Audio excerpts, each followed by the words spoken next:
আসসালামু আলাইকুম দর্শক শ্রোতা, আজ শুরু হতে যাচ্ছে রিয়েল লাইফ স্টোরির ষষ্ঠ পর্ব। আশা করছি সঙ্গেই থাকবেন।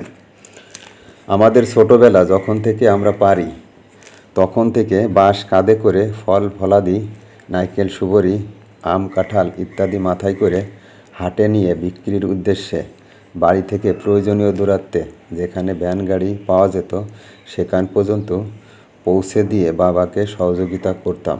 কারণ 90 দশকে যোগাযোগ ব্যবস্থা এত সহজ ছিল না। এখন তো বাড়ির পাশের রাস্তাটাও পাকা। এগুলো অবশ্য আমি একা করতাম না, আমার ইমিডিয়েট বড় একটা ভাই আছে।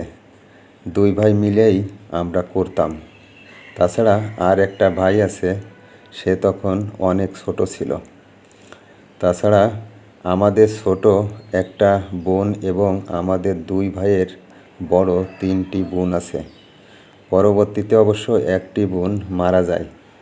বর্তমান আমরা 6 ভাই বোন জীবিত, যা আমি ভাইয়ের মধ্যে দ্বিতীয়, আর ভাই বোন মিলে সবার মধ্যে পঞ্চম অবস্থান।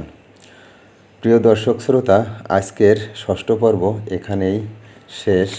পর্বগুলো ধারাবাহিকভাবে দেখার জন্য অনুরোধ জানাচ্ছি, কারণ ধারাবাহিকভাবে না দেখলে হঠাৎ এক পর্ব দেখলে বুঝতে অসুবিধা হতে পারে। তাই পরবর্তী পর্ব দেখার জন্য লাইক এবং শেয়ার দিয়ে পাশে থাকার জন্য অনুরোধ রইল। ধন্যবাদ।